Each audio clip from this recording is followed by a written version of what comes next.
and welcome to Bury Our Bones with Cinema, the podcast that lives, breathes and dies classic movies, not so classic movies and everything in between. Joining me for another episode is the Scorpion to my Sub-Zero, the wonderful Mr. Simon Keet. In today's episode, we set out the world's most mysterious board game with 1995 Robin Williams-led Jumanji. So join us as we try not to get caught by an overexcited gamekeeper, chase after a surprisingly clever pelican, and finally remember that if we ever find a board game that's been buried, there's probably a good reason for it. This podcast contains spoilers.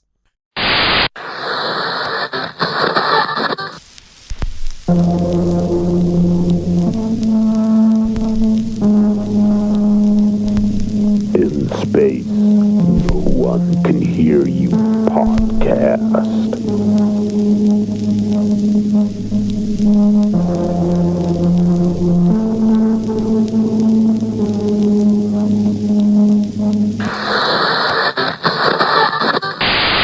So 1995's Jumanji, I'll kick us off because I think for me this is a real nostalgia trip.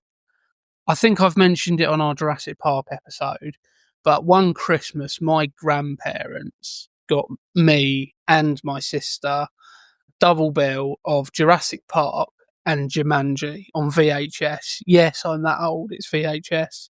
And they both had really cool black cases. So it must have been like a double pack from like Woolworths or something at the time. So for me, very, very fond memories of Christmas and watching it with the family. So it was a real joy to go back and watch this again. It's funny you mentioned box sets because my girlfriend Christina, she said that she had this as a double with Peter Pan, Hook.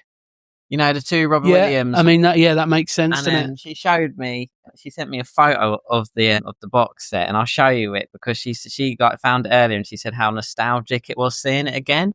But it's I didn't even have it, and it's still nostalgic looking at it. Yeah, there's something about looking at old VHSs. But I'll be honest with you, there's a part of me now that I've started collecting media.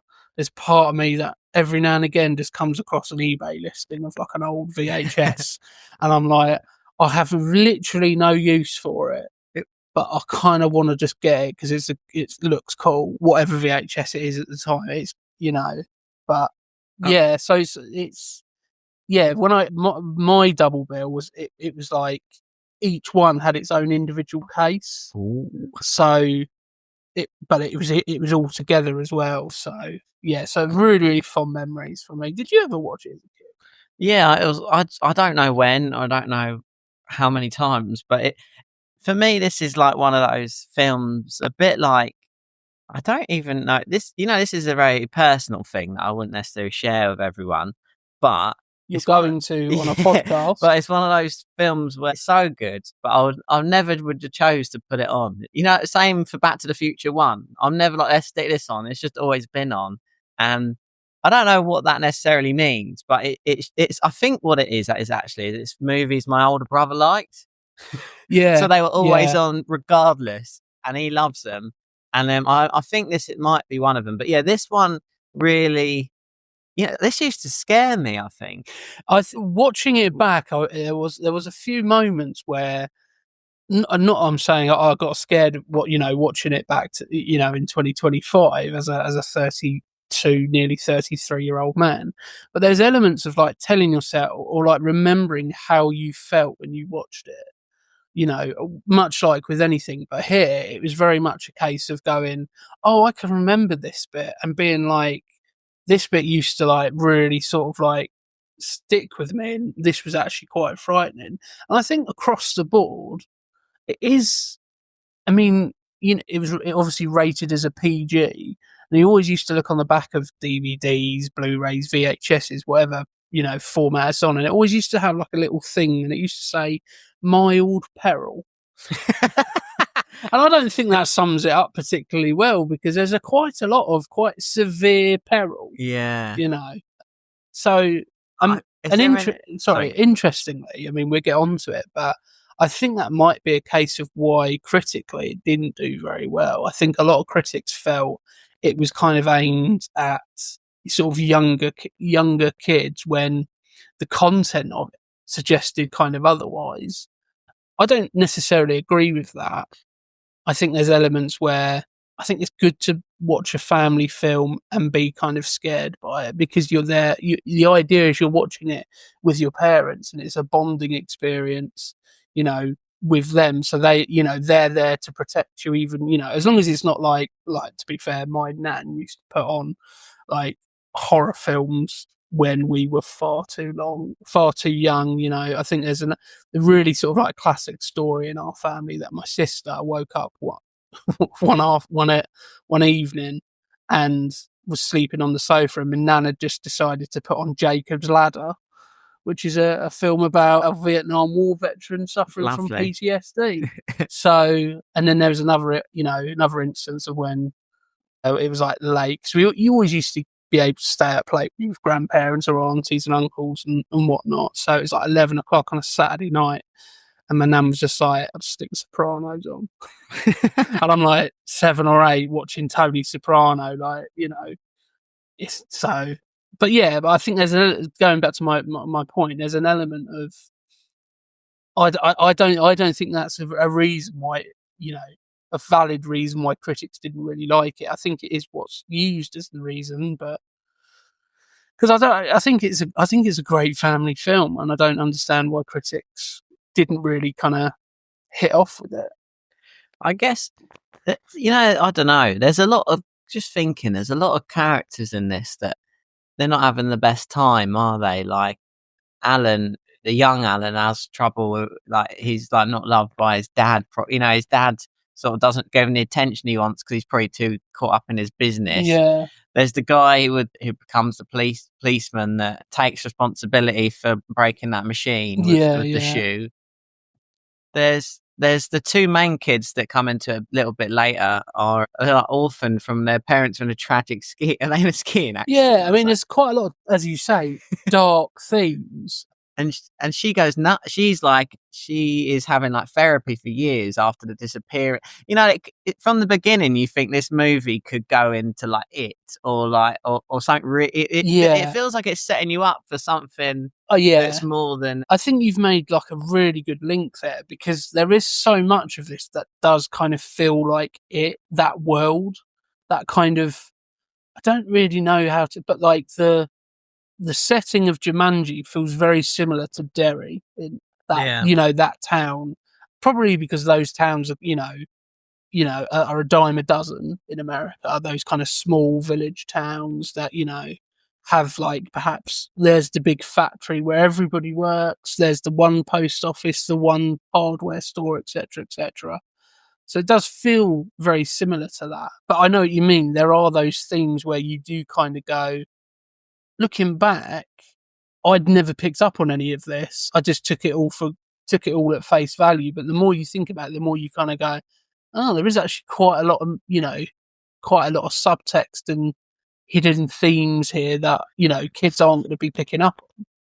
And because they said the first scene is they find it in the two kids bury it, in like the 1800s or something. Yeah. And like you never really know where the game has come from. It's like so mysterious. Yeah, well, as my intro said, it is a very mysterious game. I think obviously it's garnered some, reimaginings and sequels of those with, Dwayne "The Rock" Johnson and Jack Black and Kevin Hart and Karen Gillan, that has obviously, gone into its own kind of thing. But I almost do see these as completely separate entities because they feel so different.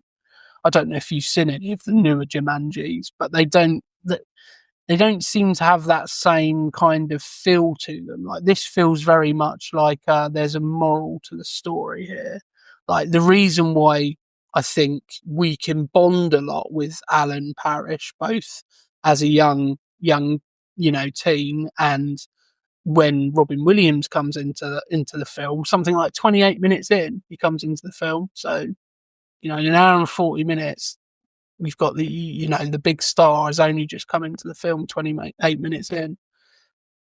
the reason I think we can bond with him is because perhaps, you know, we do see there's that struggle that he has. You know, he has that awkward, difficult relationship with his father.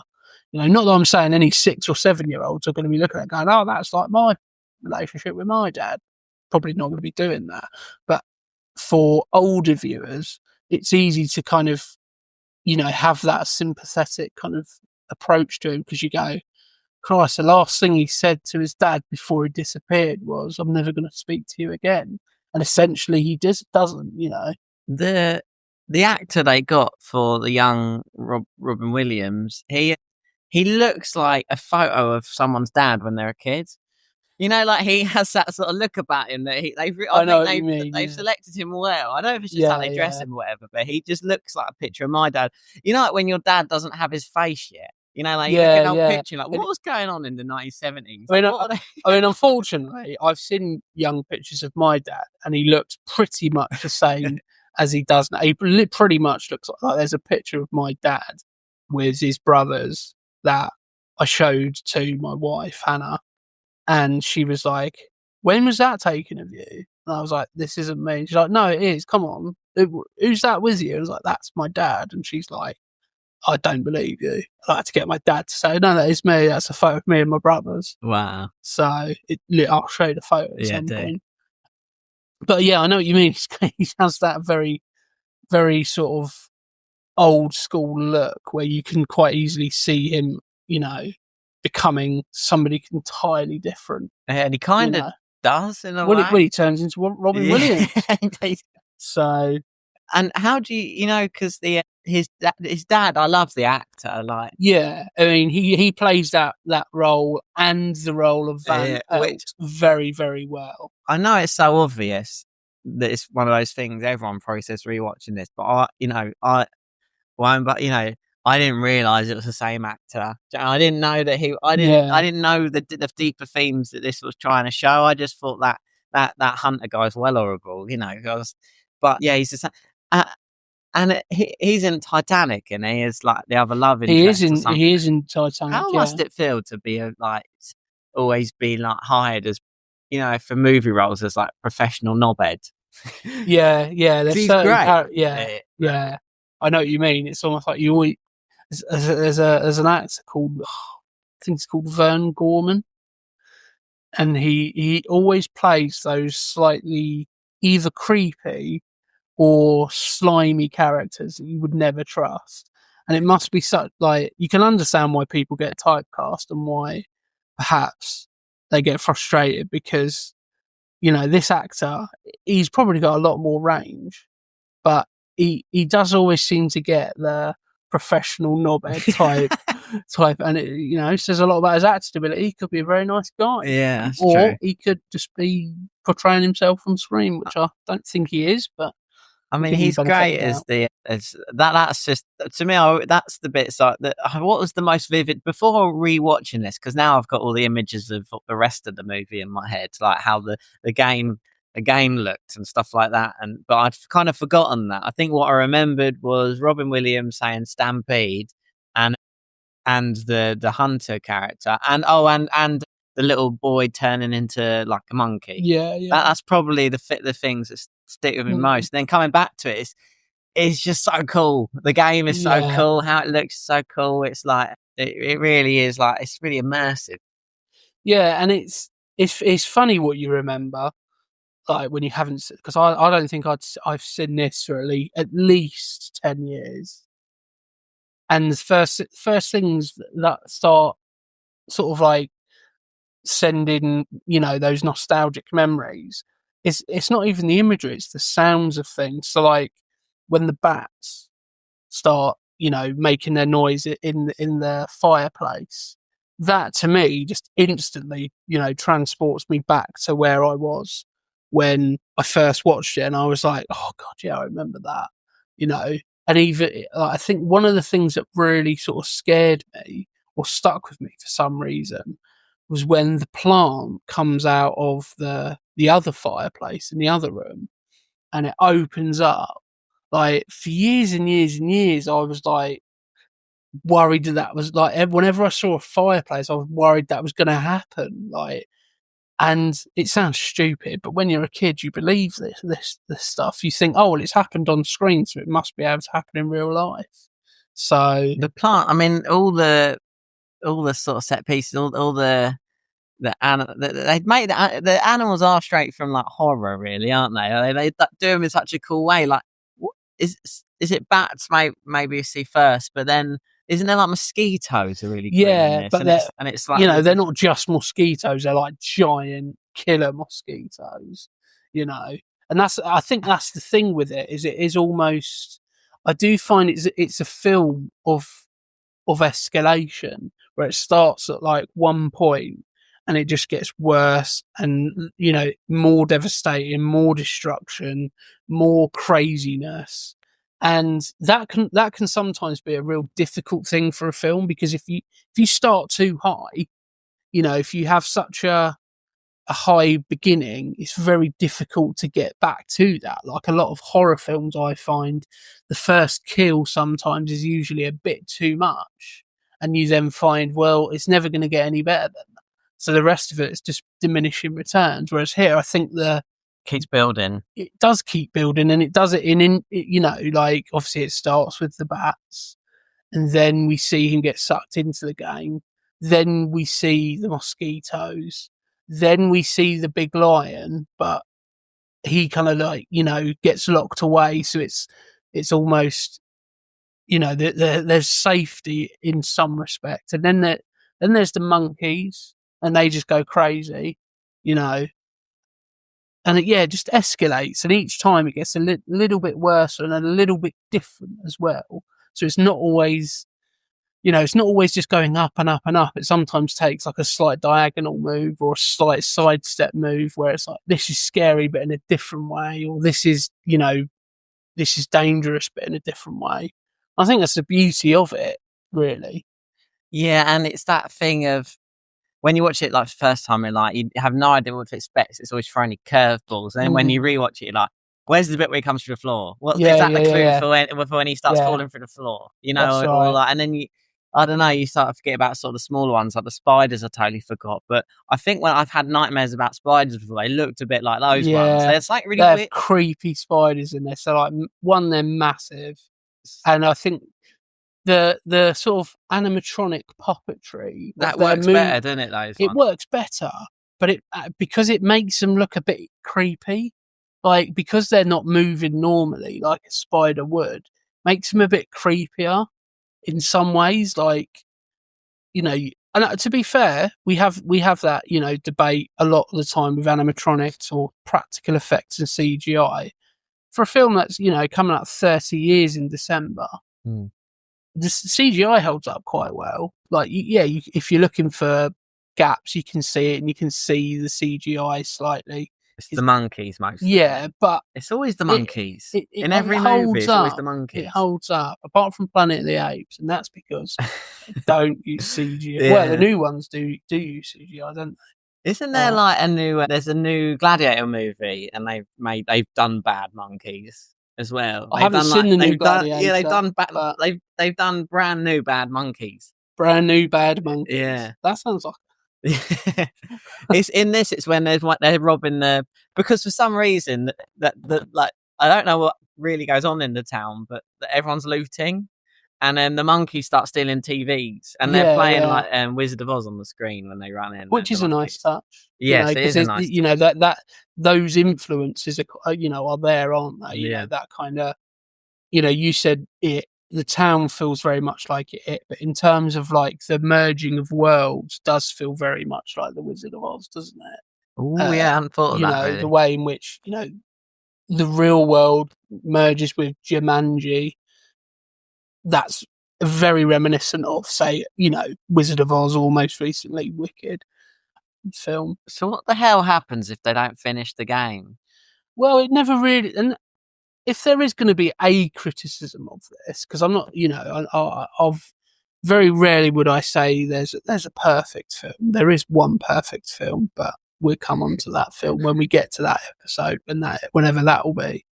But when there's, you know, if I'm looking at things objectively, one thing that I perhaps, and it's strange because usually I wouldn't be saying this, I think we've even said it with other things before, where sometimes less is more, and the less you know, the more that your mind can fill in the gaps. I would like to know a little bit more about the actual board game in Jumanji. You know, like how does this board game like come into existence? You know, I'm not talking. You know, we don't need another 15 minutes and have a whole.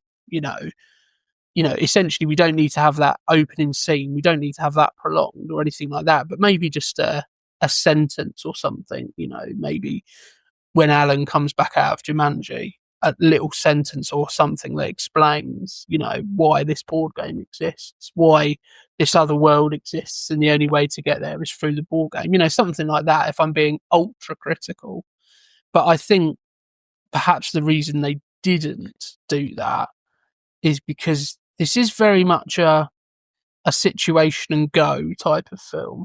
Here's the situation, go. You know, it's not really, it doesn't really stop for breath. It's quite full on, quite quickly, and doesn't really stop once it starts that journey. You know, there's a slight brief pause when, you know, it goes to 26 years later and we see, you know, Judy and Peter Shepherd move into the house with their aunt, who is, most people will know from Frasier. She plays Frasier's wife in Frasier. And that's one thing that whenever I used to do episodes with Jim, he'd always mention, oh, it's such and such from Frasier. And he meant, I think that this, you know, this actress was in something else that we had covered. And he said, and I was like, see, to me, she's always the aunt from Jumanji, because it's the first time I saw her. But and that beret she's wearing. There's a great scene with the aunt, isn't there, where the police car is eaten by the plant on the side of the road. That's really good. That. Like when that was happening, that looks great, by the way. Like how the car is crushed and stuff. And a great reaction from the office, like that. When I say about sounds, that was another sound that, like, always remember about his character was his scream. It was just perfect. It was. You could tell he was scared, but it was comical at the same time. It was like, I mean, he is a lot of because Robin Williams he's quite serious in this for a lot of the movie, isn't he? I know that's what's funny, but like a lot of the comedy, you know, like the police officer keep turning up with his car falling to bits, and he's like, you again, you know, it's like that does kind of add a lot of the comedy relief to the. And it's weird because in a film with Robin Williams, you would literally think that he would be, you know, not necessarily the cop character, but that type of character who every time you see him, he's doing something funny. Every time you see him, he's adding a bit of light relief. Now, I understand, obviously, if you're essentially one of the lead roles, you perhaps wouldn't be able to do that all the time. But in a film which feels like it would have Robin Williams bouncing off the walls, he's surprisingly restrained. Have you seen some of the deleted scenes on TV? Because they're actually hilarious. I don't know if I can't quite work it out, but I think they give.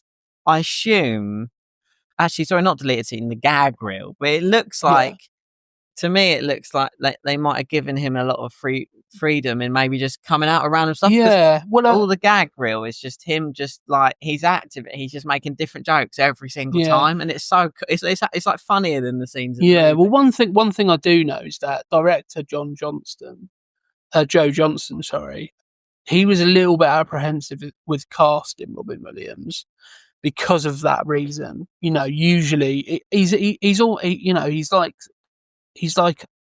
a Jim Carrey, isn't he? Where, you know, he's like a wind-up toy. You just wind him up and watch him go, type of thing. And I think that was one of the apprehensions, was that, well, hang on a minute, we've got a story here that if you deviate too far from it, could get a bit too much. It could be a bit too, what's going on? This is what there's a, you know, what's, you know, difficult to kind of get your head around potentially. So I think what they ended up doing is they kind of, you know, they said, right, okay, in these scenes you can do a bit of improv and you can do a bit of this, but on these scenes it has to be as it's written in the script, you know, which to his credit, you know, I mean, Robin Williams, I think we don't need to wax lyrical about him. It's fairly obvious he's, you know, he was very, very talented, but at a time when potentially you would expect him to be Robin Williams, Mork from Mork and Mindy, and Mrs. Doubtfire, and all those types of characters. He puts in a very relatively restrained performance, which I think does add to the film, because you see the heart of that character come through. Yeah, you do. I think like when there's a lot of that. I mean, have you seen that Hook movie recently? Not recently, Because not it's great. recently. Christina loves that one, probably more than this one, I think. But And it's weird because I don't think I like that as much, and it was kind of what I was saying before we started recording. I never watched that one as a kid, yeah, so now trying to watch it, I probably would enjoy it, but don't have that same fondness of it as perhaps Christina does, or Hannah does, my wife, when she, I was saying yesterday, she never really watched this as a kid, and so watching it now, she's very much like, nah, not for me, not my sort of thing. but the parallels between that and this, I mean, the fact his dad is the hunter in this, and in Hook, I think Captain Hook is some sort of person from the real world. I don't know. It's all like lines up. Captain Hook is played by Dustin Hoffman, I want to say. Maybe I don't know, but there's certain similarities. But he seems like when he's gone in the world for 27 years, or whatever, it's like he's been in Neverland or something. It's like, and he's still a sort of a kid at heart. What I really love about this movie is his awkwardness around the boy, like how he's like he can't. He's like, but he'd become his dad. Yeah. And there's that great line, isn't really there? well. Yeah, there's that great line like where he's basically telling him, face your problems like a man, and then says, 26 years, and I've still, 26 years, and I haven't seen my father, and I still managed to turn into him. So that's a really sort of nice kind of full circle line where you see that character progression, and you see him go from that kid who was frustrated because he just was being expected to follow in his father's footsteps, but then you see how you see that development into him going, I was a bit foolish to be like that then, because it's almost the moral of the story, I think, here is it's almost like cherish what you have whilst you have it, because you don't know what's around the corner. Not that I'm saying tomorrow you could pick up a board game and get sucked into it, but it's that thing of I think just living in the moment, I feel like, a little bit, rather than worrying about this, that, or the other. Yeah, so I haven't really thought about the deeper themes of this. I mean, isn't it like? She's been going to like therapy for ages because of what the whole thing's happened. Like they're all really like transformed from him disappearing as a child, and when he comes back, the shoe factory is shut down because his dad spent the rest of his life looking, which is so tragic. And then at the end, it kind of all resolves quite nicely, like, and becomes a Christmas movie for the last 10 minutes, which I totally forgotten about. No, Christmas. Yeah, that was something that I always remembered. That scene right at the end where they say, "Hey, well, we're thinking about taking a vacation in Canada and going skiing," and they both scream, "No!" like that. That was something I always remember. I didn't quite realise. I just remember it being quite funny because they just shout no like unexpectedly. But yeah, that was something I kind of remembered. And I think, interestingly, this was released around Christmas time. This was a Christmas movie.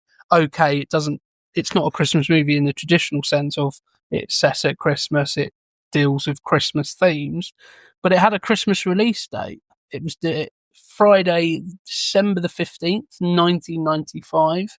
It went straight to number one in the box office that weekend with 11 million over the course of the release weekend. It was made on a budget of $65 million.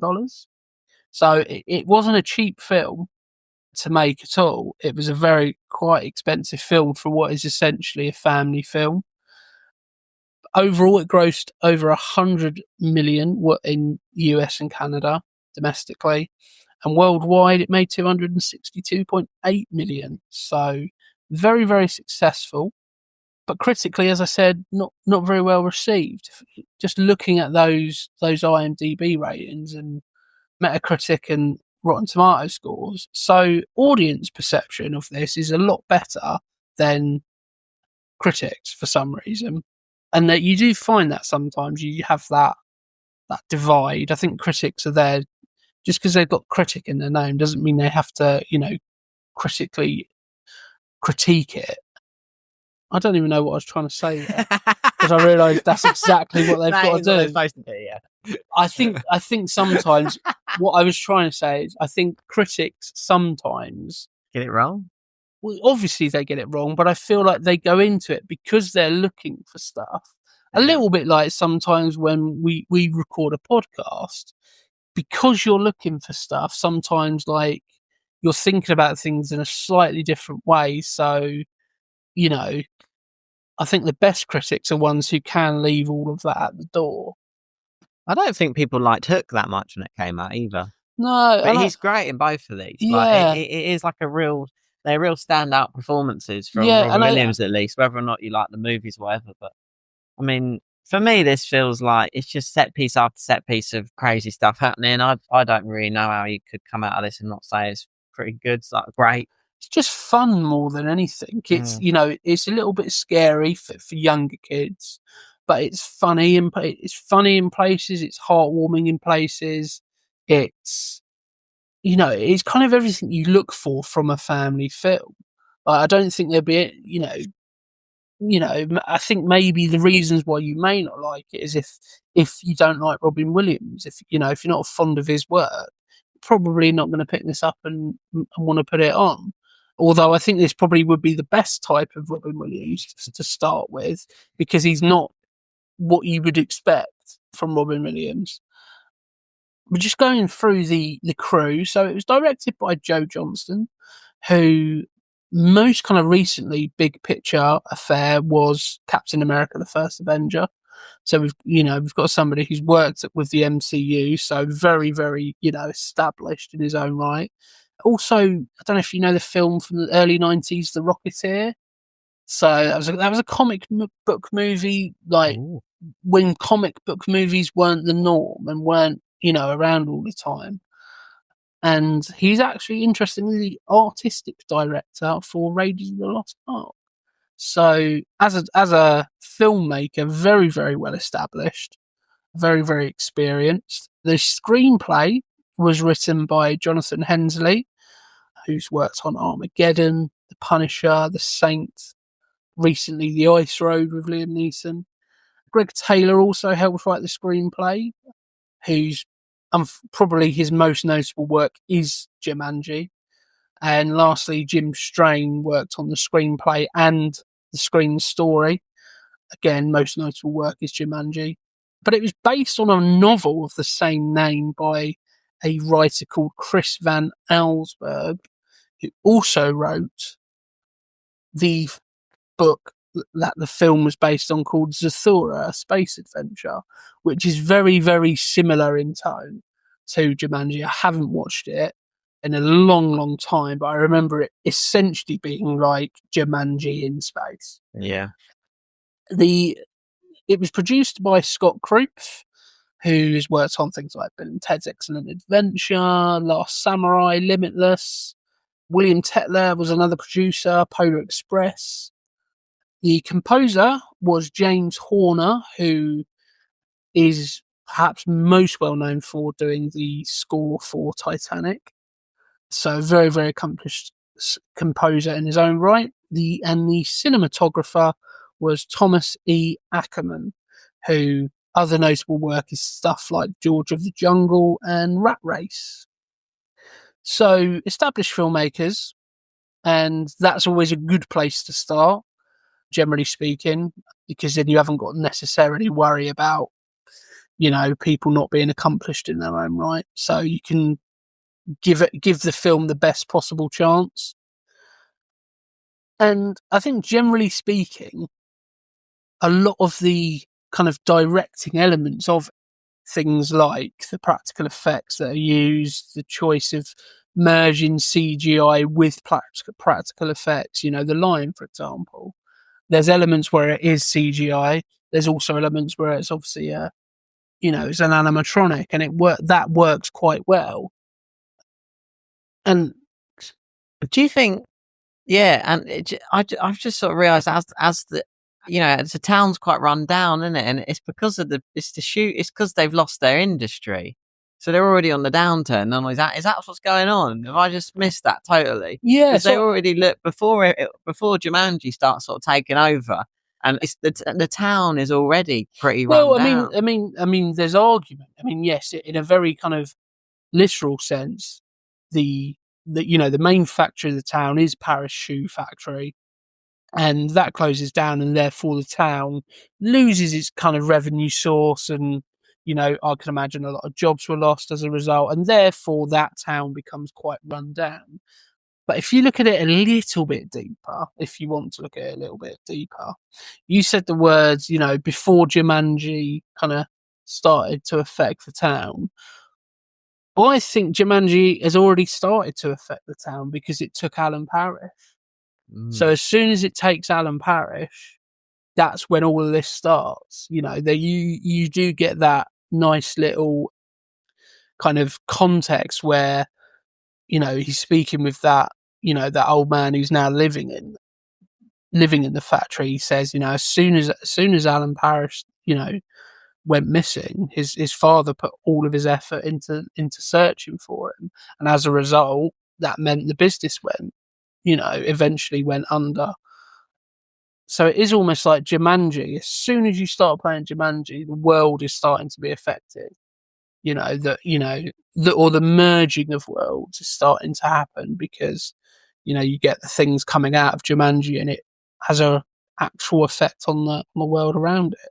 Do you think Jumanji is conscious? Do you think it's like it because not everyone can hear it, can't they? Is it just children can hear it, but then everyone? Well, there's a bit where the policeman, the monkeys are in his car, and I think it sort of alludes to the fact that is it only, I don't know, but it feels like is it only Robin Williams that can see them? I've never picked up on that until you've just said it. But then he does see them because they drive off in his car. But it's like, for a while, I was like, is it?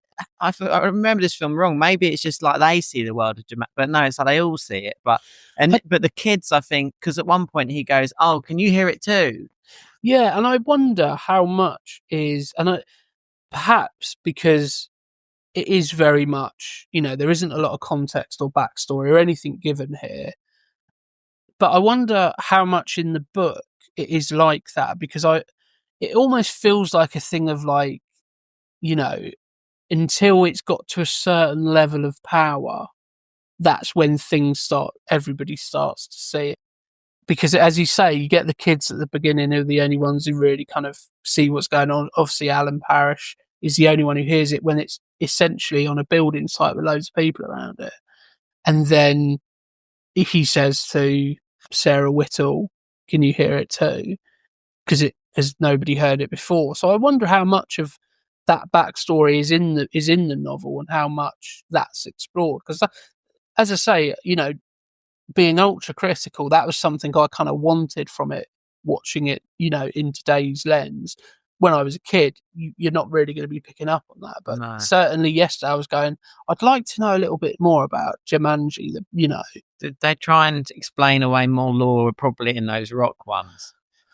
I'll be honest, I don't think so. I think what they tried to do is they tried to just make it funny. From what I remember, I think I've seen the first of those ones. I don't know if I've seen the next one of them. So apologise if my memory isn't. The most I've seen of them is the trailer on the DVD extras of this. Like, I saw the trailer for it. I was like, that's reasonably sort of funny, but not that I would ever want to watch it. But yeah, I because there's a lot that there would, if they pursued it with sequels with Robin Williams, there was a lot they could have done. You could imagine a Jumanji 2, Robin Williams being, like Home Alone 2. It's like, it's quite good. This second one, they go into the world, and they all get sucked in, and it's sort of, you could be, do you like Jumanji 2? Yeah, not as much as Jumanji 1, but yeah, it's pretty good. And I'll be honest, I'm quite surprised that wasn't a thing, because you know what Hollywood's like. They always want to, cash their checks and get more money for something, because there is a lot of scope here, so it's quite weird that it took almost 20 years or so for there to be anything else. And even in researching it didn't seem like there was talk, like often you hear talks of a sequel, but Joe Johnston didn't want to come back and direct, or Robin Williams wasn't interested in a sequel, so it fell apart. There wasn't a lot of that out there from what I could gather, because there does seem to be an awful lot of room for a sequel, for the reasons I've mentioned. Like, there's so much scope to do more things. Like, for example, that's one element of Jumanji is, depending on who starts the game, does the world change when you go into it? Questions that you could explore that surprisingly haven't been explored up until those kind of, reimaginings, really. And it kind of made me think, once they complete Jumanji and everything resets back to the right time and that, they've all kind of learnt a lesson, and then the world is a better place because of it. So I feel like, I guess Jumanji might be a good, positive thing. I don't, it has good intentions or something. I think there potentially are other ways to, teach you those lessons. Yeah, I think it's a bit dramatic, Oh, he said something horrible about his dad. I know. Let's send him into a jungle for 26 years. Yeah, but it really has changed their lives for the better. I know skipping forward, but by the end of it, like, the two orphans keep their parents. True. He meets he totally reconciles his life with his dad. The deleted scene in the box set was that the policeman becomes a president of the company because of the trainers. Wow. Yeah, that's really interesting. So the way I sort of see it now really is that it sort of is, if you just complete the game, it has a good ending. Like, it's like, who knows what happened with those people that buried it before, but yeah, I mean, it was buried in the same town, wasn't it? So maybe it just has a link with this. Maybe the town and Jumanji are linked by some sort of spiritual thing. Yeah. Who knows? But that's what I mean. Like, we're sort of, elaborating on what's in front of us. But I'm surprised. I cannot believe there wasn't sequels, because it feels like a film that is ready made for it. It's not like it was a bomb at the box office. No. It made a lot of money, and even critically, it wasn't received particularly well. That's never usually stopped them before. Look at the Fast and Furious films. There's 9, 10, 11 of them, and they serve their function. But I wouldn't exactly say that they're critically great movies. You know what I mean? So, but I think a lot of this film's success does come from its cast. Obviously, we've mentioned Robin Williams playing Alan Parrish. We've got Jonathan Hyde playing Sam Parrish and Van Pelt, who, you mentioned before, he was in Titanic. He's also in Richie Rich as well. Yeah, I thought that. Who is he? What, the dad, or is he someone trying to? I think he was professional arsehole in that as well, from what I remember in Richie Rich. Isn't it? Is he wearing a leather jacket by the end of the movie? I think he might. Richie Rich is one. Yes, I think his dad is a bit sort of like stuck in his ways. I haven't seen Richie Rich in an awful long time. He's not the villain. No, he plays Herbert Cadbury, which sounds like a professional knobhead name. He was also in the film Anaconda, Jennifer Lopez. Okay, classic. Where he played Warren Westridge. So he's the butler in Richie Rich. That's it. He's the butler. Yeah, so he's just very posh. And then, yeah, we have Kirsten Dunst in one of her earlier roles, Judy Shepherd. Obviously, gone on to do things like Spider-Man, Interview with the Vampire, Eternal Sunshine of the Spotless Mind, Melancholia. Was this before Interview with the Vampire? Interview with the Vampire was the year before, so she didn't go on to do that. Apologies. That's right. She is accompanied by Bradley Pierce playing Peter Shepherd, who the only really notable other films he was in was The Borrowers in '97. I saw that, and I can't. The Borrowers isn't one that I really liked growing up very much. So I can't really remember. I remember that being one of, to be fair, a little bit like Jumanji. It's one of those films that is like mid to late Saturday afternoons. It would be on like ITV or something, and I think again it would always be on, and because it wasn't one that I'd had as a kid, Yeah. or If it was just on your double bill video, you might have been. yeah, and I think yeah, I think I've only seen it once, but it's always that film I go, oh, that's on again. Yeah.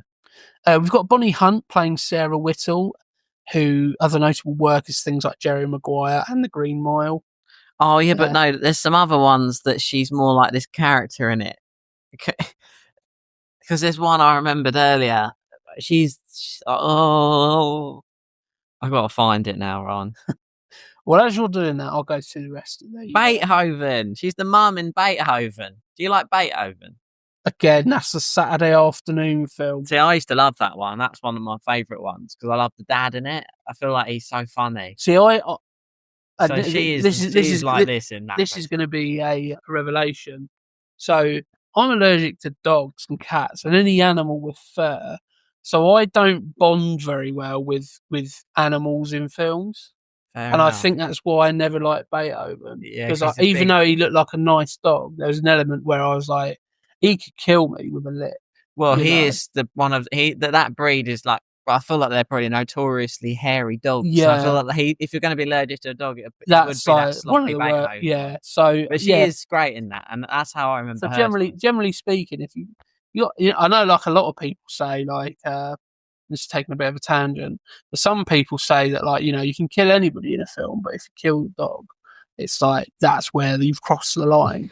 Whereas for me, I'm not saying I want the dogs dead or anything like that, but I can deal with that because I have an element of fear of all creatures essentially. But let's get away from a therapy session. So Fraser's wife in this, who plays the character Nora Shepherd, is played by Bebe Neuwirth. Also, obviously in Cheers, because a lot of people forget, but Fraser was a Cheers character before it spun off into Fraser. We've got David Alan Grier playing Bentley. And then of the last notable names, you've got Patricia Clarkson playing Carol Parrish, who is also in The Green Mile along with Bonnie Hunt. Bentley is a great character to come back to, the policeman in this movie. He really is. It really sort of, every time he comes back into it, you're never like, oh, it's the funny bit again. It's like he is just, it really does, the little cutaways are really good little moments. I really like the way he runs after the car. Yeah. Like the way he runs, it's a comical run. Yeah. It's not like sprinting after a car. He's like doing it in a really funny way. As I say, when his car gets crushed, his scream is really funny. And just generally, it does feel like he's having like the worst day at work ever. It starts off fairly mundane and then all of a sudden it just descends into what is essentially, a doctor's note waiting to happen in terms of, workplace stress. Yeah, that's true. How would you explain the shotgun in the ceiling of a car? Well, I guess it doesn't have to because the car's been eaten by a giant plant. Yeah. I mean, if you've got a pretty awkward boss, that takes some explaining. Where's the car? It was eaten by a giant plant, But yeah, he is a great character in here, and it kind of going back to what I said earlier. It's surprising in a film with Robin Williams that somebody else is providing the light relief. There is every scene he is in, he's providing, that light relief, and he is really funny, which I understand because they obviously have different roles within the film.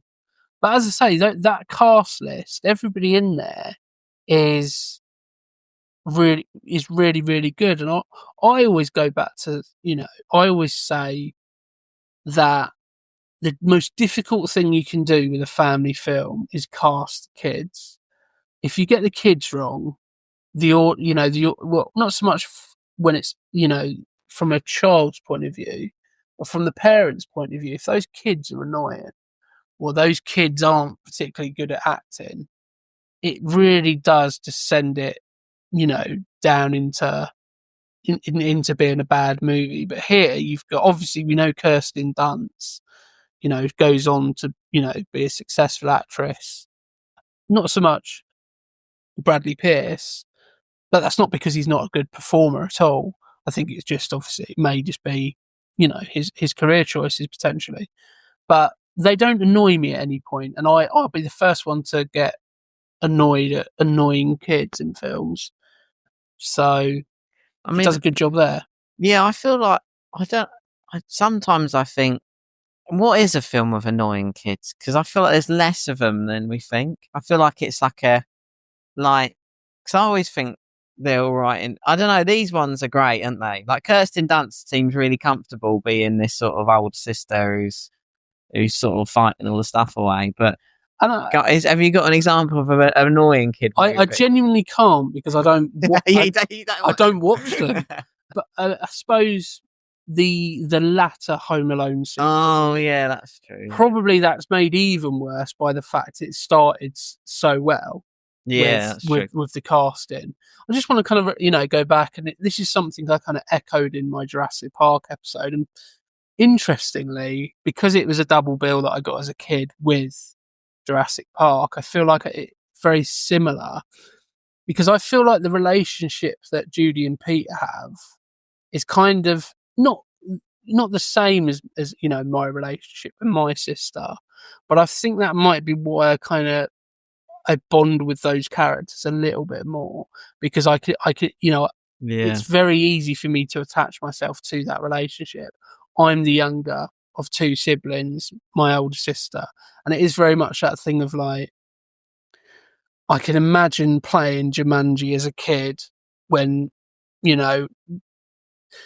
mum and dad might.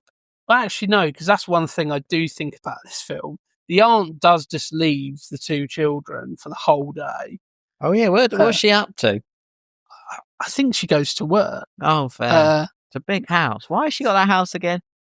I think it was cheap because the rumour mystery of Sam Parrish cutting up Alan Parrish into little pieces and hiding them in the walls. Wow. But yeah. So the aunt just kind of leaves them completely on their own all day, and then comes back right towards the final act of the film, and the house has been completely destroyed, and actually not for the fault of the kids who have been left at home, like you might think.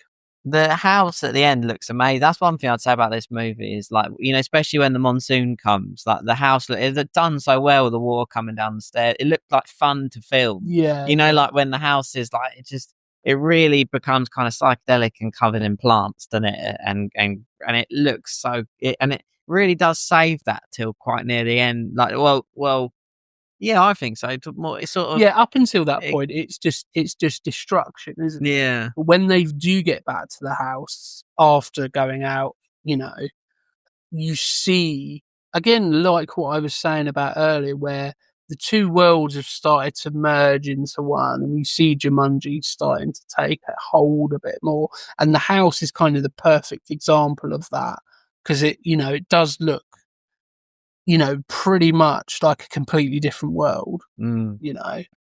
So, but going back to the two kids, Judy and Peter Shepherd, it's nice to have a film where you can see that they have a good relationship as brother and sister. Yeah. Because usually, that age old trope of the older sibling makes the younger sibling feel stupid or, annoyed or whatever, they're the annoying little, brother or little sister or whatever it may be. And then at the end of the film, because of what they've been through, you see that reconciliation and then that bonding moment. But it's actually quite nice to see the characters have, perhaps because of what we know they've been through by losing their parents, they're very close straight away. And they, there isn't any, they don't blame each other.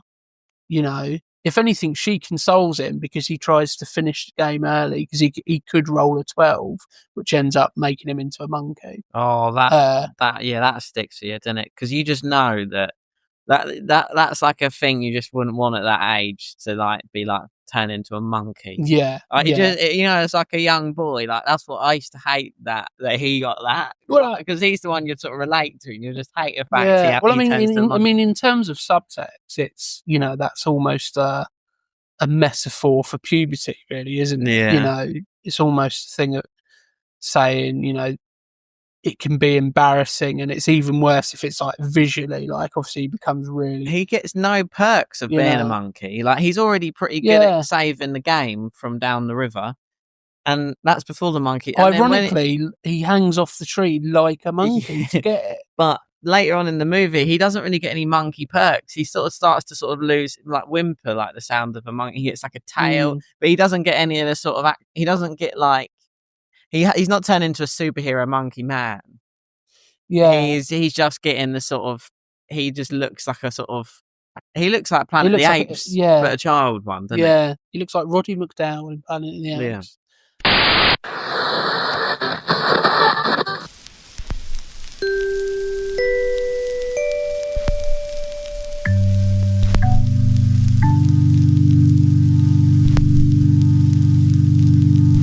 Current job vacancies at Amity Island this month.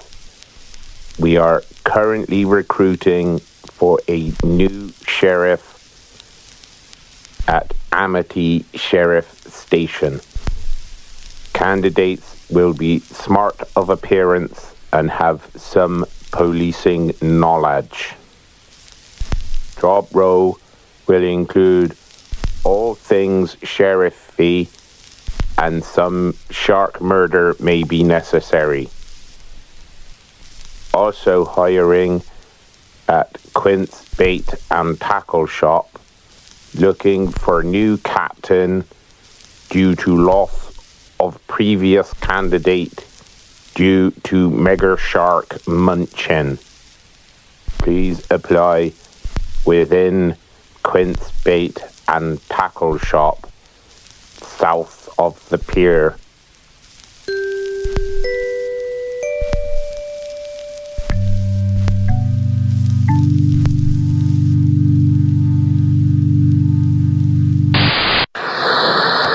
But I don't know if you remember this when you watched it as a kid. Now, obviously, I know what the film's doing. But do you remember the scene where they ask him to go and get the axe from the shed? Oh yeah. And he can't get in the door, and then he picks up the axe and then goes to hit the door, and then he looks at the camera. That was the only thing as a kid that I always used to go like, why is he looking at the camera? Like, or not why is he looking at the camera, but like, what's that all about? You know, it felt really odd, and that is like the only thing that is really kind of out of character for the film. It's not really a film that breaks the fourth wall in any other places. I know that's quite a common thing now with things like Deadpool, and it's a lot more kind of prevalent in modern cinema. But at the time, and when I was watching as a kid, I was like, I didn't really get it. And actually, if I'm being ultra critical, that may be, a reason critically why people. I like that moment where he looks. I like it now. He doesn't properly because it's quite funny, and I know why he's doing it. He's going, "Oh yeah, I don't need to get into the shed now. I've got the app." At the time, I was just like, "Huh?" Yeah, I don't think a lot of 6, 7, 8, 9, 10-year-olds are going to be looking at that and going, "Oh yeah, that's a funny moment, isn't it?" Because he's, but I don't know. I think you can sort of see that he's got the axe at that point, and he's sort of trying to break into the thing with an axe. But I know does he look directly into the camera, or is it like a close up of his face? No, yeah, he does look into the camera. Yeah, that does poke out then. Because then, and I wonder why they decided to do that at that specific moment. I guess it just looks funny. Yeah, as I say, that is probably it more than anything. I don't think there's a real big meaning or anything to it. So, shall we get on to those casting potential would-be castings that could have potentially changed what we see, or sorry, how the film went. So one of the names that was spoken about for the role of Judy Shepherd was Scarlett Johansson, who was a child star in her own right. That could have quite easily worked. I think obviously in some ways quite similar at that time in terms of child stars. These are all for the role of Sarah Whittle. So we could have had, and there's a whole host of names here. How close they were, I'm not sure. But Kim Cattrall, Jamie Lee Curtis, Julia Roberts, Jodie Foster, Sandra Bullock. Just sounds like they were onto a bit of a winner with this movie, doesn't it? It sounds like any of those would have been great castings. Yeah. Madonna. Wow. That's a casting where I kind of go, oh, that's stunt casting. You've put Madonna in it because people will go, Madonna's in that? What? I know, obviously, she. I don't know if it was before this or after this, but she went on to do Evita. But that's a bit different because that's a musical, so you can see why she's there. Demi Moore, Michelle Pfeiffer, Meg Ryan, Sharon Stone, Jennifer Tilly, Lee Thomas, Jane Leeves, Joan Cusack.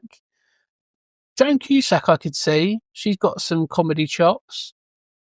Daryl Hannah, can't really see Daryl Hannah there. Helen Hunt, Julianne Moore, Heather Locklear, Sharon Lawrence, Kelly Preston, Terry Hatcher, Jennifer Jason Leigh, Jennifer Grey, Rebecca De Mornay, Courtney Thorne-Smith. Starting to feel like you're reading the class register, right? Yeah, well, no, apparently nobody's here because nobody's answered. No, only who got the role again? The role went to Bonnie Hunt. Here? Yeah, nice. Yeah. Fair. And finally, Kirstie Alley, who... She in Cheers as well? I think Kirstie Alley was in Cheers, so that may be a link there. For the role of Alan Parrish, so obviously we ended up with Robin Williams. Tim Allen, who I think that would have worked quite well. You could see that.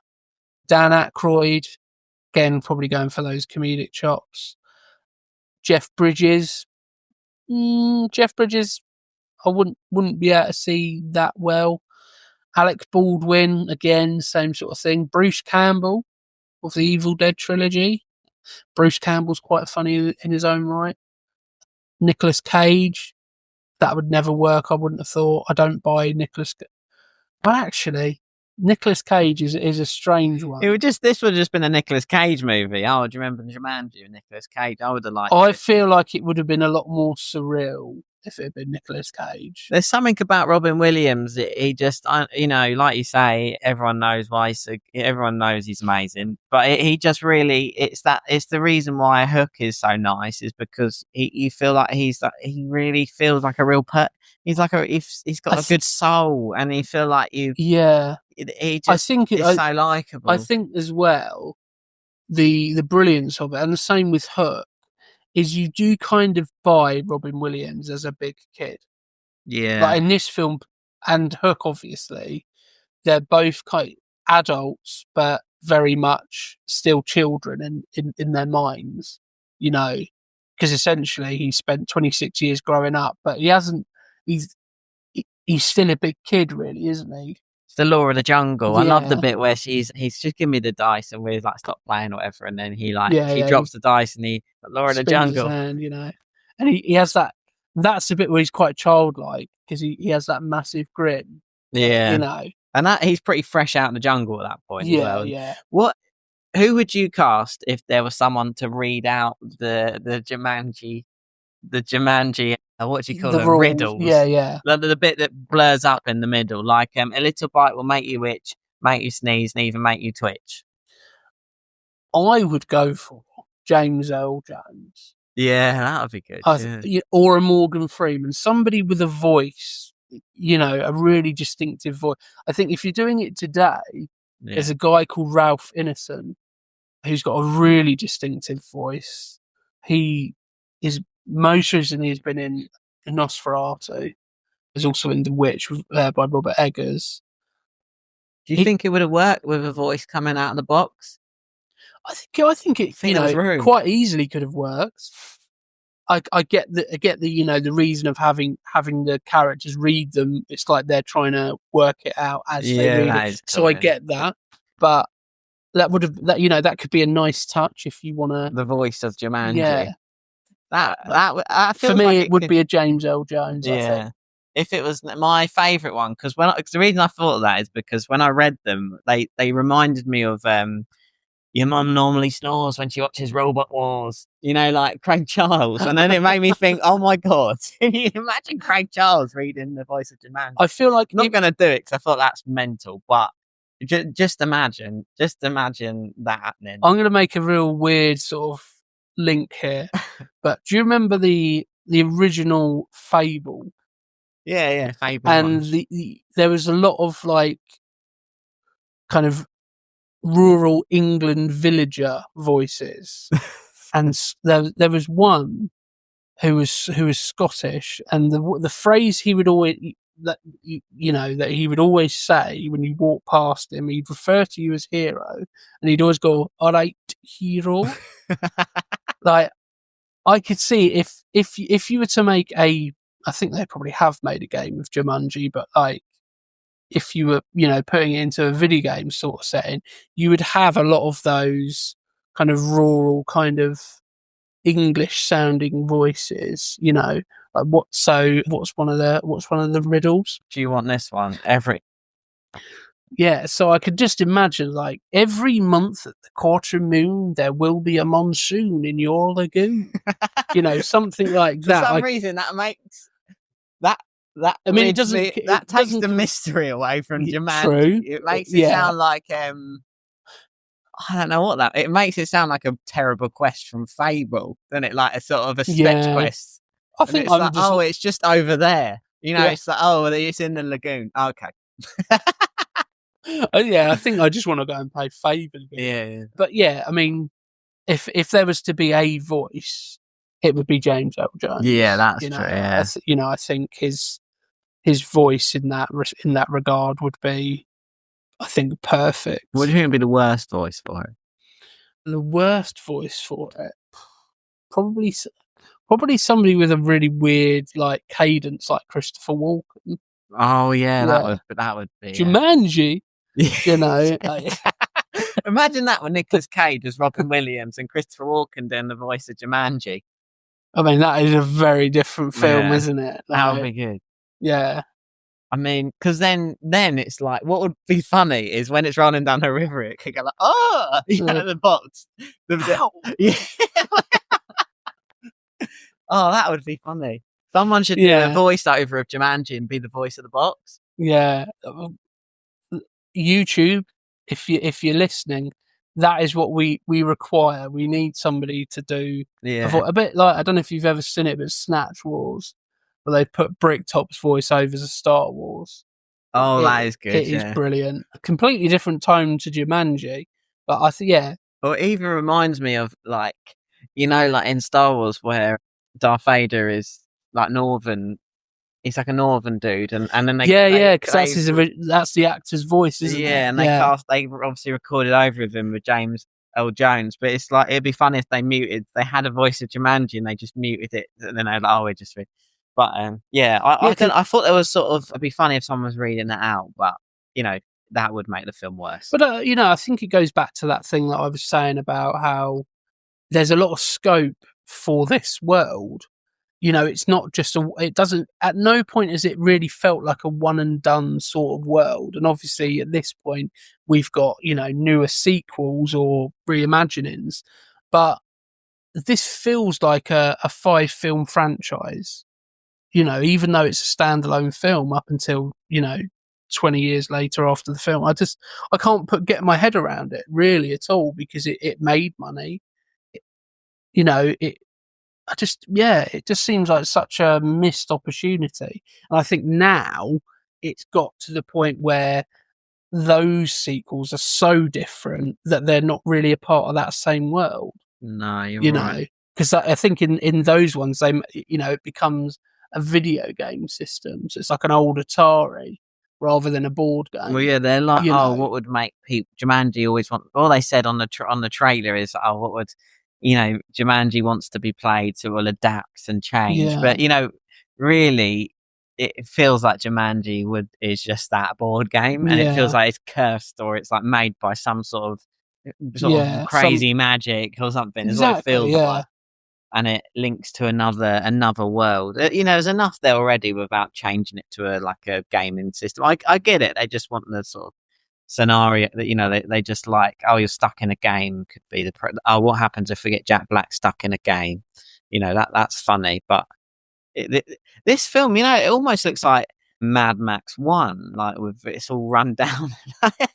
The looting is like it's pretty like. I mean, that's the second episode in a row that you've mentioned Mad Max 1. I know. It's not that long ago since I rewatched it. I think somebody's got Mad Max on the brain. Yeah, I do love Mad Max. I see what you're saying though. It is that kind of desolate in some ways, or like it's almost like there's been some sort of shortage of whatever, like you can. It feels like the last episode of every Buffy season. Like Sunnydale, shit's going down, everyone's leaving Sunnydale. Hell's opening up again. It literally does in this, doesn't it? It's very also, Stranger Things it's adaptable, but like when the house rips open with the earthquake, doesn't it? Yeah. I was trying to think of that riddle for the earthquake, but something makes you shake. I can't find it. No. But the one where they go through which one do you think is the most impressive? The one that really sticks with me is when he falls through the floor, really, and then she like takes the next turn. They take the next turn, and then he's stuck just in the hardwood floor. Yeah, the most favourite sort of thing for me that comes out, I think, has to be the lion. Yeah, it's in the shadowy corner of the room. It's almost a little bit Lion Witch in the Wardrobe-esque. It feels a little bit like Aslan, both in look and kind of that reveal feels very much like it could be in that world. But I just like the way you hear, they read out the riddle and then you hear the piano, and then you see the tail, glide across the piano, and that slow reveal out of the shadows. For me, I think there's something about lions that are quite sort of magnificent kind of looking anyway. But I found that quite frightening as a kid, and as I think for me that's kind of the one that sat with me quite a lot. Yeah. In terms of like favourite scene in general, because my favourite scene is pretty much the whole sequence in Sir Save-A-Lot, the shop.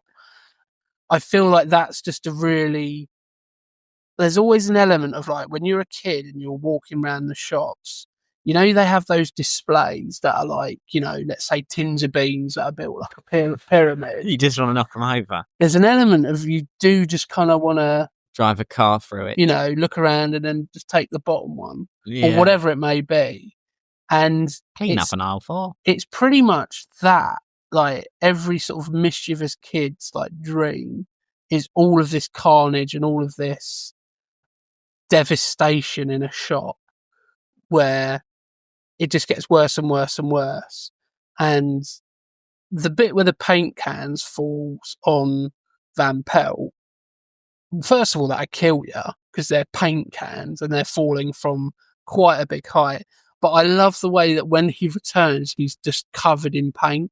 And he's just like, it just looks like he looks like a rainbow almost. I've really, I vivid memories of like finding that quite funny. I guess as well it's funny because like up to this point they're having to deal with the craziness of Jumanji, but now something from Jumanji is having to deal with the craziness of capitalism. Like the craziness of like what it's like to be in a shop. Like even if you're walking, because it looks crazy because before it starts being destroyed and everything, as you say, everybody was looting and kind of going a bit crazy. Like we've all been Christmas shopping where everybody gets a bit feral, and it's almost a little bit, that's the last one on the shelf, and you may have to get into a physical confrontation because people aren't showing respect for other people. I walked into B&M the other day. For anybody who's listening internationally who doesn't know what B&M is, it's essentially a discount store where it's got quite lots of different products. And does that stand for bargain madness? I don't know. That may be what it stands for, but it is madness in there. It seems to be that normal people will go in there and turn feral. Like the one we have near us is quite a small one anyway, so it's a little bit. The size of the store shouldn't really be a B&M because B&Ms need to be big. But like, I was just waiting in the This is just now turning into a rant, nothing about the film.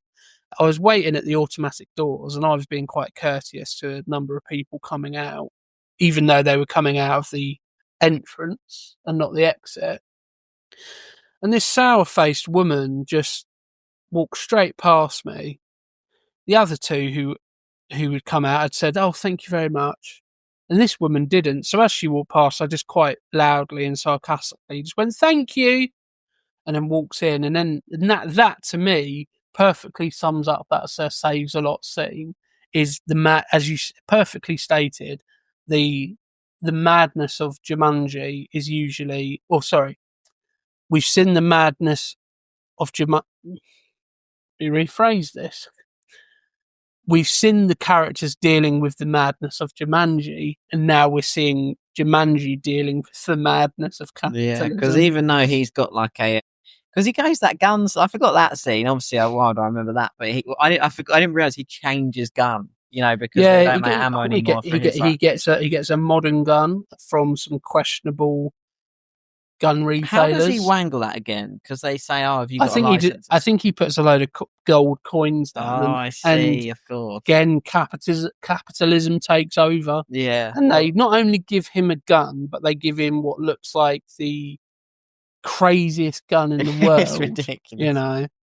It's like it's silenced as well, isn't it? Because he's like shooting at Robin Williams when he's with the policeman, and then Robin Williams is like, "No, I'll go with the police car," and they're like, "Oh, you're leaving us," but he's actually he's hearing gunfire. Yeah, he's gone from the loudest gun in the world to the quietest gun in the world. I'm like bargain.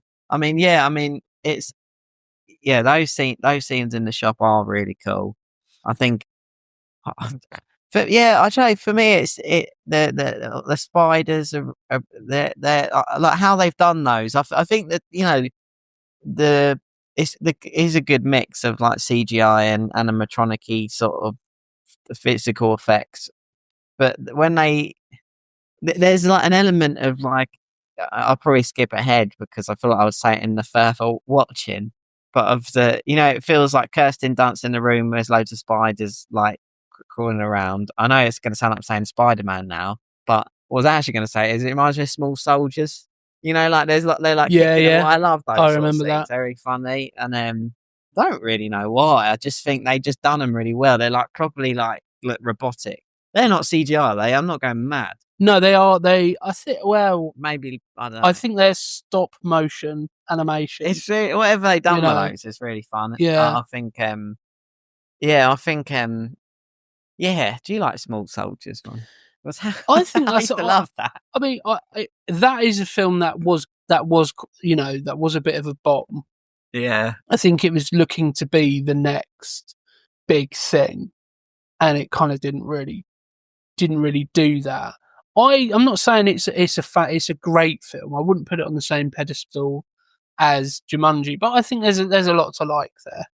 You'd leave it buried, but you'd dig up Jumanji. Exactly. Yeah. I think that's a great way of putting it. And in keeping with the title of the podcast, I like it. But yeah, going back to those animatronics, ironically, I've started this episode by like saying how it's quite closely linked to me for Jurassic Park. But in the same way that Jurassic Park, the beauty of that film is that it does have a mixture of CGI and animatronic for the dinosaurs. And I think that's kind of the perfect mix, because I think you can do that, long shot stuff where you see the dinosaurs and they go, you see them in all of their kind of grandness, but then you can get those close-ups and those things that look a little bit more realistic. You get the best of both worlds. And Jumanji does the same here. That scene where the car gets crumpled, that both of those are a mixture of animatronics and CGI. So you initially see that big long vine of that plant come out, which is animatronics. It lifts up the car, and then as it lifts up the car, it then goes into CGI. And pretty much everything we see, other than the monkeys, I think the monkeys and the mosquitoes They're are pretty the old, only yeah. things that are purely CGI. And if, again, being ultra critical, those are probably the points that it falls down ever so slightly, even though it still holds up, I would say. But the crocodile or alligator, as they state in there, I can never remember which one It's a crocodile because it hasn't got a fringe thing. Yeah, that's where I remember. Yeah, I remember that whenever I see crocodiles or alligators, I always go, "Oh, I remember that bit from Jumanji." That's animatronic. The lion has a mixture. The way the bit with the crocodile looks, you feel like you could have had a whole movie of Robin Williams stuck in a house of crocodiles. Like it feels like it's all pretty. Yeah, it's all well, pretty good. that would then really be Hook. Yeah, In some I ways, guess again, the links are there, aren't there? We're used to seeing him with crocodiles, I guess, or maybe that is an alligator. Mm. No, it's a crocodile in Hook. Oh no! Either way, it's massive. Yeah, it's huge, and it does. It's very, very believable. If that alligator or crocodile is in your house. It's not going to be something that just creeps up on you. There's another good reaction there from the policeman when the water is all. Oh, they bang on the door. The water. He's like, I've always wanted to do this, and then he tries to be a bit too cool. He doesn't really get a chance to do it, and then the window just. Or does he get a chance to do it? Anyway, they get blasted by all the water that's in the house, and then they're like sort of surfing along the water, and there's that crocodile go past, and he's like, whoa! Which you get again, going back to the mixture of CGI and practical effects / animatronics. That's another scene where it blends that brilliantly. The CGI is then being thrown from it, but then it does cut to the actual practical effects of just water coming through the front door. And I think with a film like Jumanji, where essentially you've got the intriguing part about Jumanji is the craziness of that world and how it comes into this world. I think if you get those elements of it wrong, if it does have really bad CGI, or even if it has really bad practical effects, then all of a sudden it starts to lose its shine and it becomes a little bit more B-movie-esque. So those elements have to really be on point in order to kind of convey that world believably, so that we're not watching it and going, that looks a bit pants, that looks a bit rubbish. Who would have been good and believable in this and still been funny is Harrison Ford. I feel like he would have been great in this movie. I feel like he would suit you would believe that he's been in the jungle for 27 years. So he'd come back with the beard and long hair, and that would be good. Yeah. You would believe his chemistry with the woman because you'd probably fancy him quite a lot because he's Harrison Ford, and he would wrestle the crocodile. It'd be great at being off with the kid because he's Harrison Ford. Yeah, he would look cool in exactly the same sort of color tones as Robin Williams. You could quite easily see, I know because they did make an animated cartoon series of Jumanji, which I remember watching as well, and that followed Alan in Jumanji in that 26 years. But I think if you were to do that on screen, I think you would definitely have a Harrison Ford type who is almost the mentor figure for the person going into that world. You've got the Van Pelt, he's the bad guy. There'd be the equivalent here, heroic character, a Harrison Ford, pretty much in the same kind of ilk as an Indiana Jones type thing. And I think potentially that might be why those sequel or those, I don't really, because they're not really sequels. They're more reimaginings, but essentially the newer Jumanji films, potentially why they don't work quite as well, because it spends far too much time in Jumanji. I think that's the difference, is that Jumanji comes into our world in 1995 version, and in the newer ones, we see the characters go into Jumanji and we see Jumanji, which is probably that thing of, as soon as you've seen it, it loses its intrigue. We don't know what it is. I think you're right there. Right? You know, when he comes out and he said, "Oh, it's okay if you're afraid," and he explains, you know, you don't know what afraid is, you know, and he explains that. That's kind of the bit where you go, isn't that a bit as well when they're like, "Oh, well done for convincing him," and he's like, "Oh, yeah, it's reverse psychology. My dad used to do it to me all the time." Yeah, you know, that reminds me of do you ever watch Trailer Park Boys? There's No. end of every season, not a spoiler really, but they generally end up in prison like every season, and they come out with like fresh new objectives for what they want to do with their crime syndicates this time and stuff like that.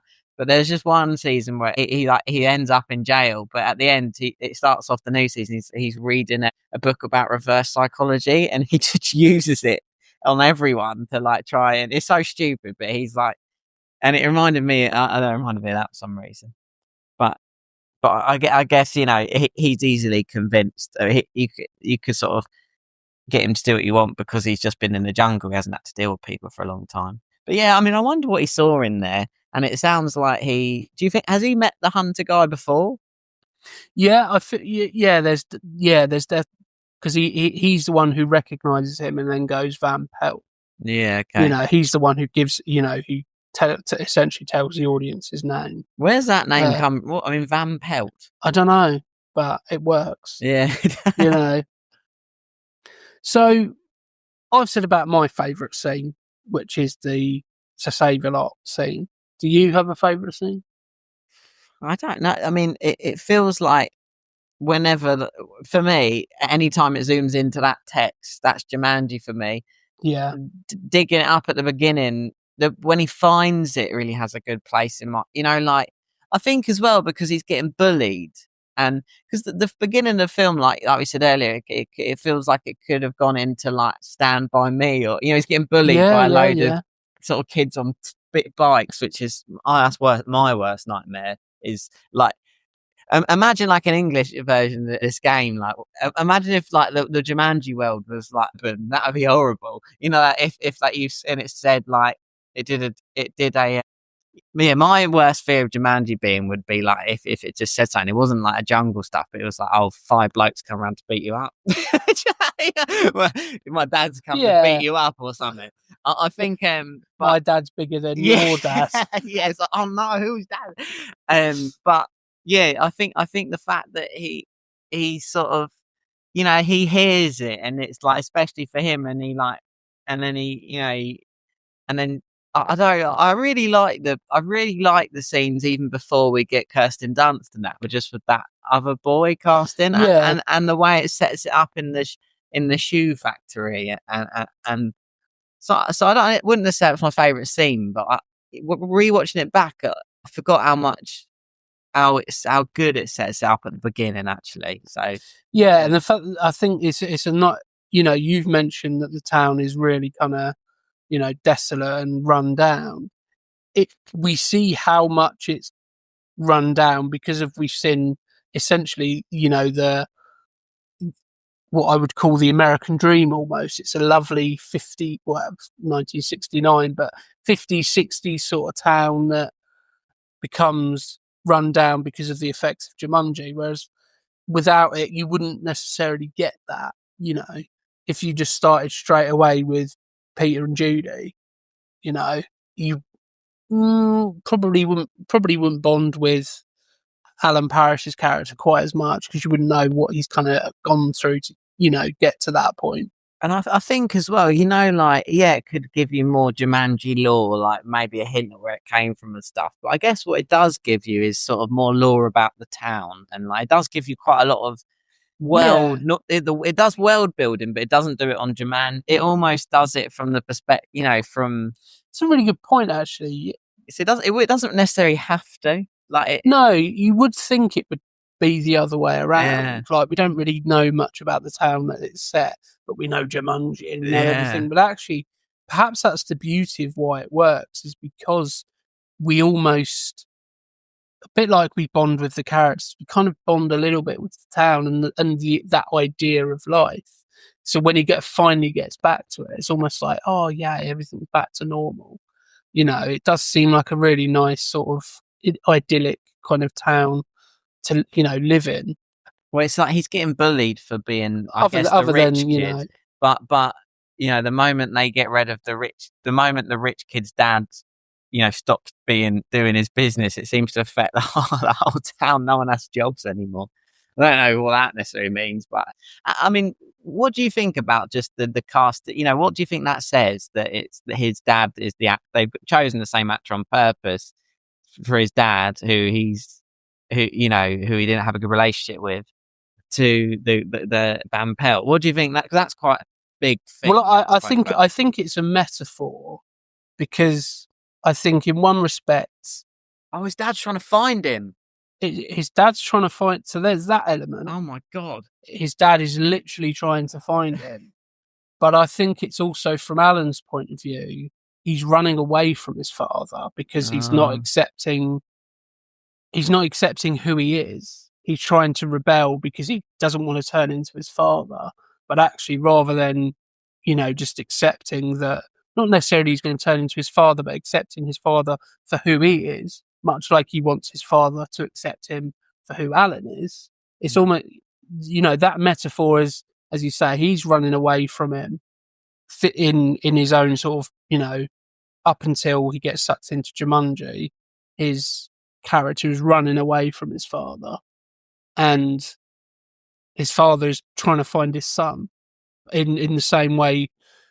Long story short, I think it just mirrors their relationship. And also, here's a thing: like, how long has he been known that Van Pelt? Here's a good theory, Ryan.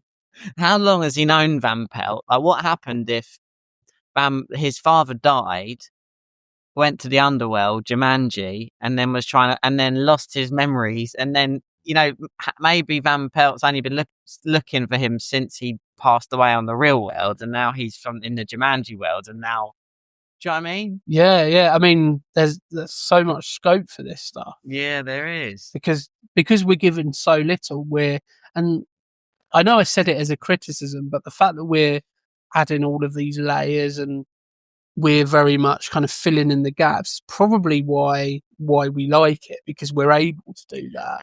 It doesn't confine us to any one thing, really, other than this board game is alive and makes things real. Yeah, because I remembered this very much as, for the synopsis, like, Robin Williams, they play a game. Would you roll the dice in Jumanji? You've got to play the game to the end, and it unleashes all this stuff from a weird other realm. And but coming back to it, there is actually a lot there. Like, there is a lot there, really. And they're talking about, like, the fact she's going to therapy all the time for like 26 years, and there's a bit when she said it's not related, but they're I think the auntie's on the phone to her. What isn't she like? She's like doing self-help stuff, isn't she? Yeah, just a self-help book in a car. And, like, there's all these little hints in there that maybe it's just, him and his daddy issues is the reason he's even in Jumanji, and that's why it's chosen. And I think there are a lot of big themes for what is, on the face of it, a family kids film, and I think that only benefits it, because, I've watched things when I was a kid and then returned to them as an adult and go, that is terrible, that is rubbish.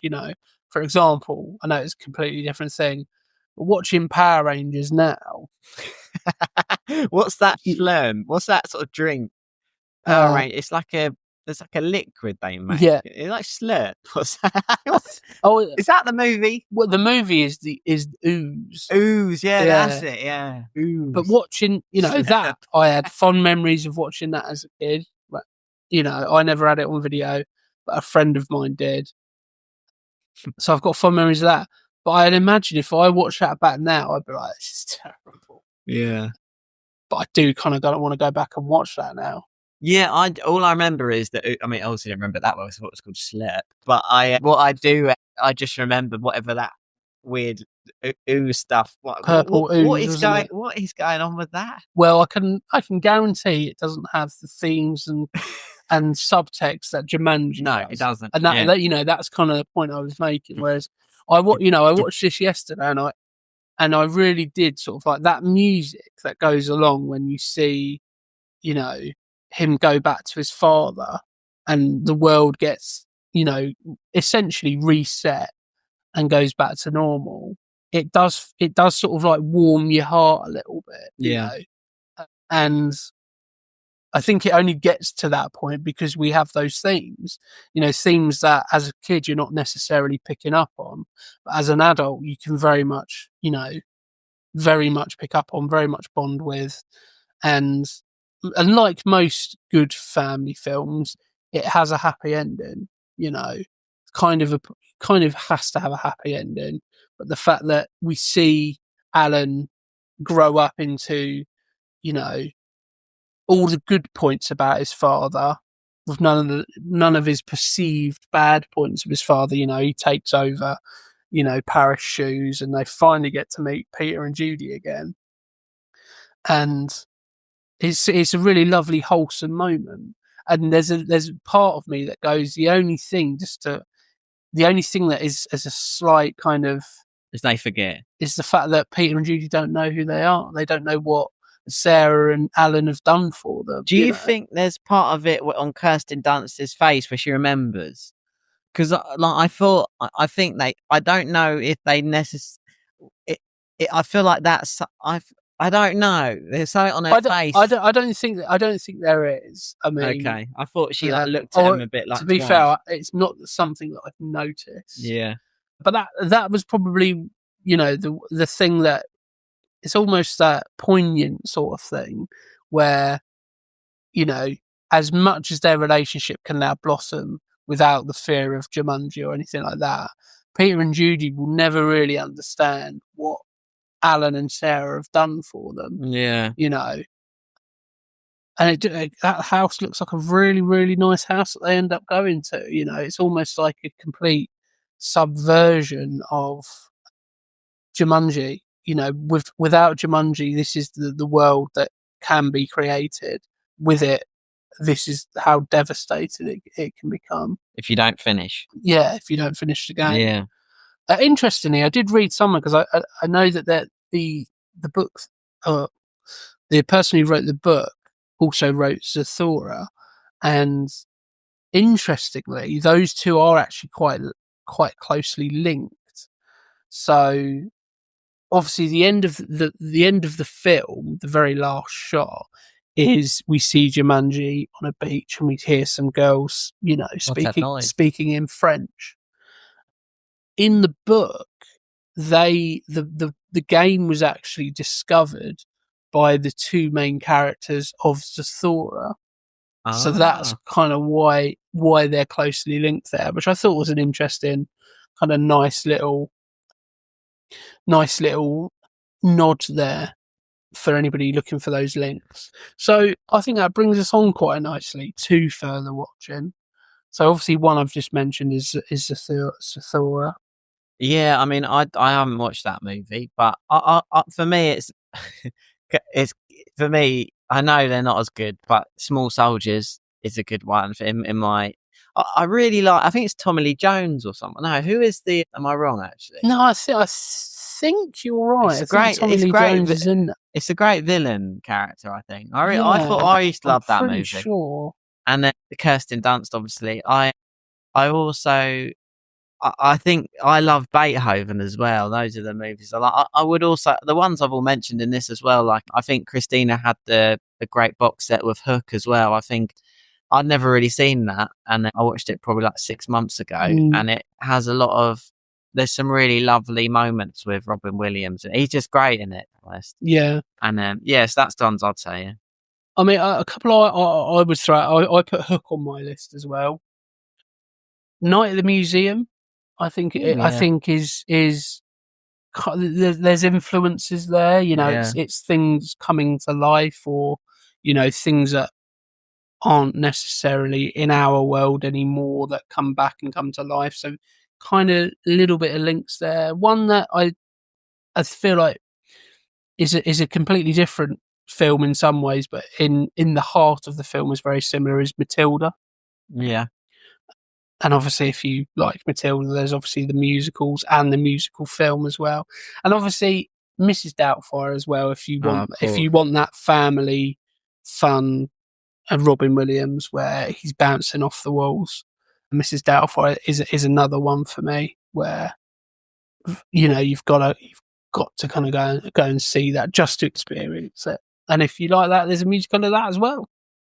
So kind of how I want to end this episode is with a new kind of feature, you know, just to give a bit of an arbitrary number, but just to give, you know, the listeners, you know, a general ballpark figure of where we're thinking this falls. So keeping it in the theme of, you know, Bury Our Bones with Cinema, out of 10 skulls, how many skulls would you give Jumanji? 10 being, you know, utter perfection, cannot be improved upon, and you know, 0 being never ever watch this ever again, the worst film ever made. For me, this is one of those movies where it just is it doesn't, for me, because it's so related to my childhood, it really feels like it just, that is what it is. You know, like, it feels like it just exists on its own, like, almost like it's like more like an archetype of a movie, and it's just sort of, you know, if you buried it, it would still come up the same and make all those sounds. And I think, like, you know, I'm trying to think of could there be, you know, what would make Jumanji a better movie? And I just think it's the best Jumanji movie could be. You know, it's that thing of, like, if you go see someone you like play a gig, it's like you could rate the gig out of 10, but there's still that same. If you know, you're going to see Bruce Springsteen, he's always still going to come out Bruce Springsteen. And I won't be this annoying on every review, because some films I don't care. Yeah, I mean, a lot of films I don't care. I see what you. I know what you're trying to get. Yeah, so this feels like I'll take something off just for the hell of it, but I give it a 9.5 skulls. And it, you know, if they had a voice of Jumanji that might have sent it to stratospheric heights if it was if they managed to make that work. But I think if they did have a voice of the Jumanji game, it would have made the movie maybe like lose points. But if they'd made it work, I reckon that could have sent it up really to the 10. Enough. But yeah, so I'll just say 9.5. Really, so a 9.5 skulls out of 10 from Simon. So I think this is a feature that's probably gonna give me a bit of a bad rap, because I do have quite high expectations, but I see this as a good score, but I would say 7.5 skulls out of 10.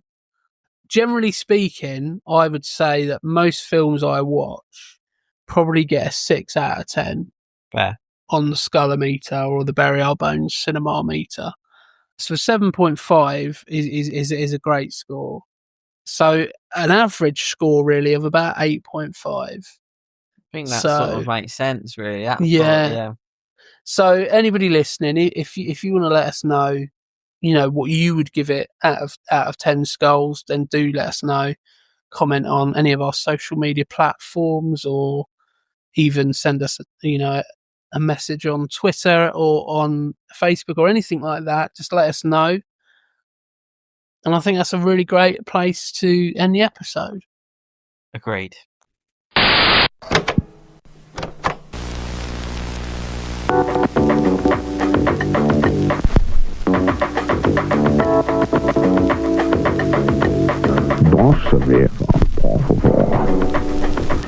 Now, you could be forgiven for thinking you're listening to a Spaniard ordering a beer on the Costa del Sol. You could almost feel the sun beating down on his bullfighting cape. But what you were actually listening to was me, Sean Connery, displaying just one of the many accents that you too can master at the Sean Connery Dialect School for Actors. Now let me transport you to a Cold War era Russian submarine with flawless Russian dialect. This is my boat now, Captain Phillips. That was magic. You can learn this and many more at the Sean Connery Dialect School for Actors. here endeth the lesson.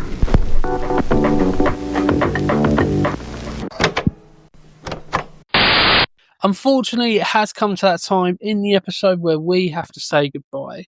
We hope you've enjoyed this episode as much as we've enjoyed recording it. Don't forget to like and subscribe from wherever you get your podcasts from, and also head over to our social media platforms to stay up to date. We thank you for listening to Jimmy Murphy, Simon Keet and Ryan Etherington. Together, we are Bury Our Bones with Cinema.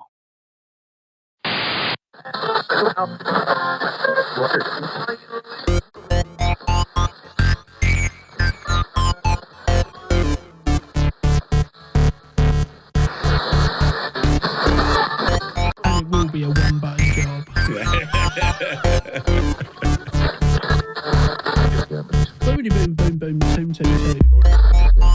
I have a terrible tendency to just scroll about and like, you're talking when we're doing it. I still find it slightly distracting. It's a bit weird, but I think it's a bit weird, but I suppose Maybe if you listen to it back, see if it sounds. I was like, I'm gonna have to stop it. You listen to it back, good job I observed that well, wasn't it?